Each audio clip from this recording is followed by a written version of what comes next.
Hey, let's take a look at Thorn In My Pride by the Black Crowes.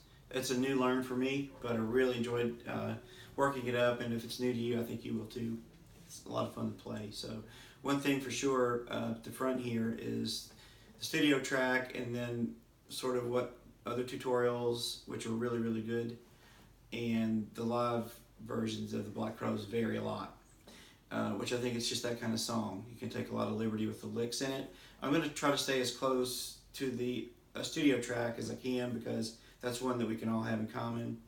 And I won't say that it's perfect, but it's pretty close, and you might dial it in a little tighter if you really want to nail the studio track. But for me, this is a very good sort of happy medium, but really, really close to the studio track. So let's look at the intro.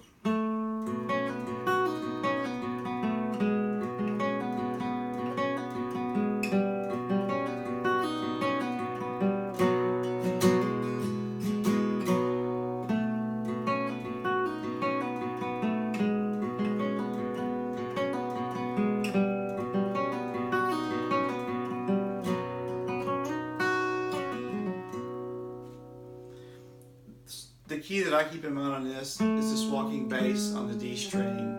Those notes always need to be sort of pronounced and first. Here.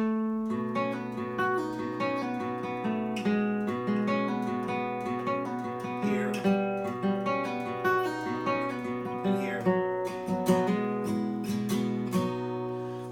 I'm using my second finger for me here on the D string, feels the most comfortable, 3rd fret.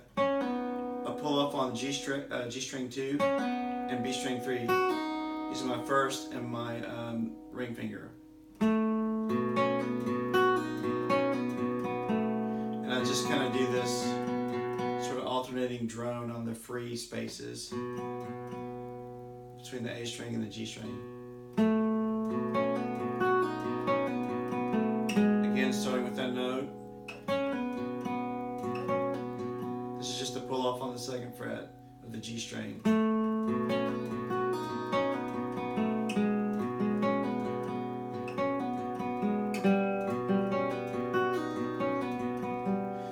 On the 1st position, I go back to what I started with originally on the 3rd fret.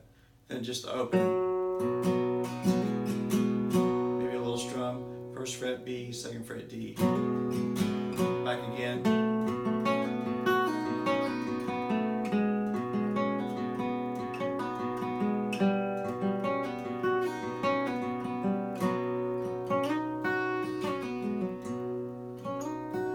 On G, high E, just slide back down to pull off.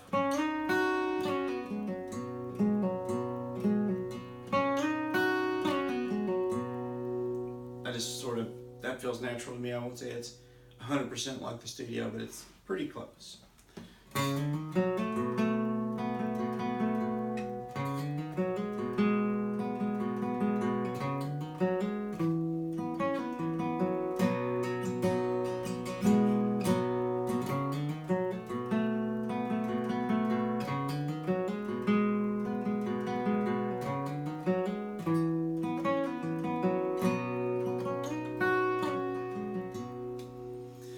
So this is where I see a little bit of a difference between the studio version and what most people play, it seems, and even with the Black Crowes live.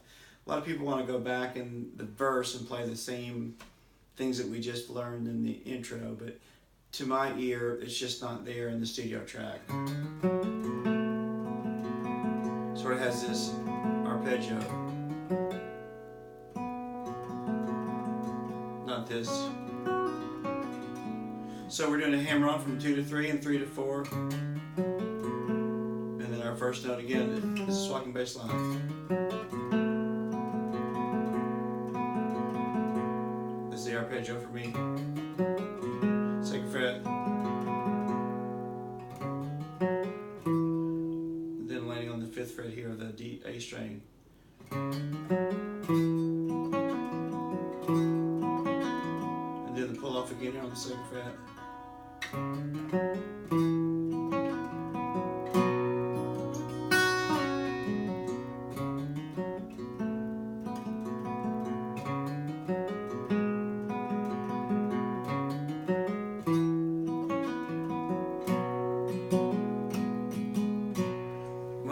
intro, up to tempo, the verse, then we'll move on with the rest of the song.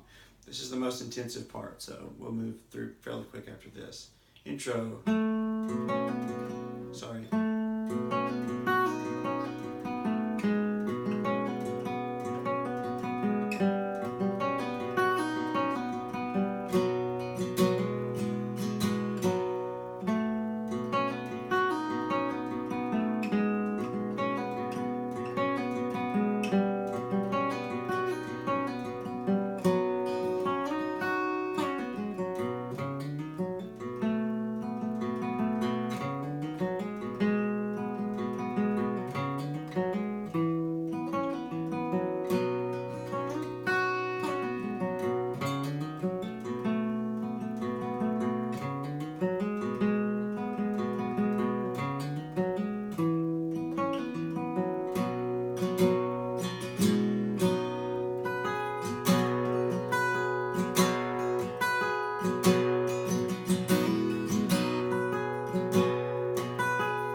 So the chorus is 5th fret. You just use my first finger to get the B and E string, thumb on the bottom to get the low E string. Everything else you can just strum open.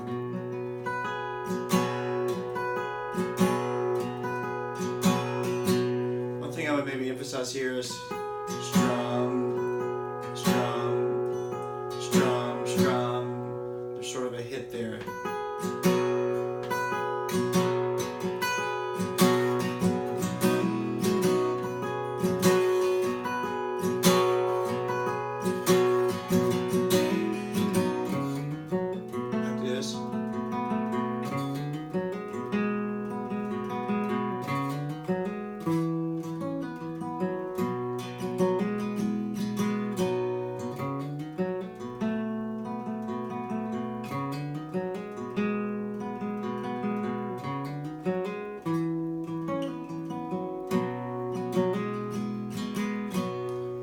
Another verse, another chorus, and then there's this new part.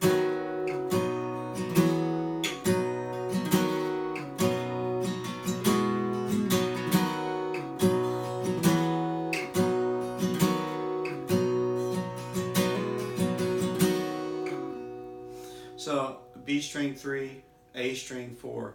We're always going to use those two strings.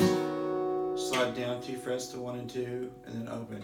And it's kind of a feel thing. You almost want to hold that first as long as you possibly can feel it. Then 5th fret of A and B.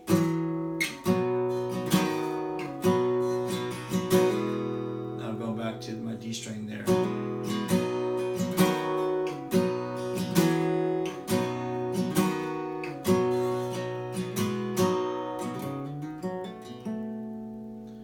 There's a little bridge part where it's just instrumental coming out of that.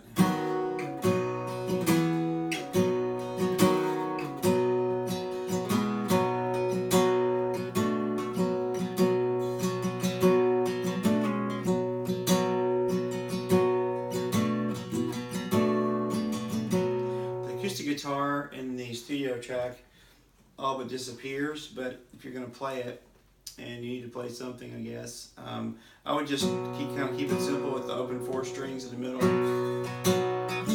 and then just sort of double stop on the 3rd fret of the D and G.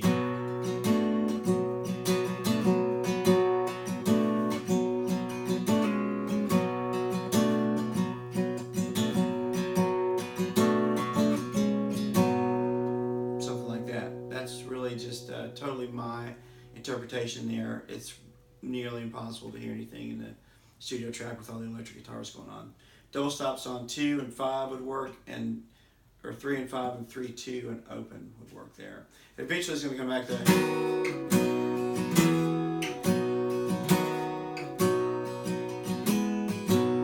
for quite a while. The only thing else we have to note is at the end of the song we do come back to this signature phrase. And it's the intro again. It's not like the verse.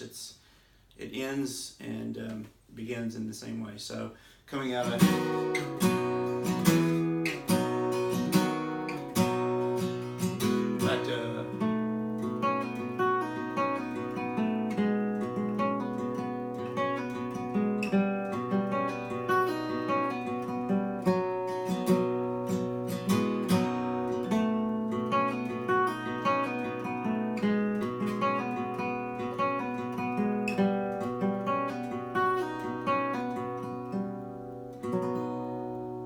just sort of retards there at the end, and there we have it. Hope this will help you and enjoy playing it.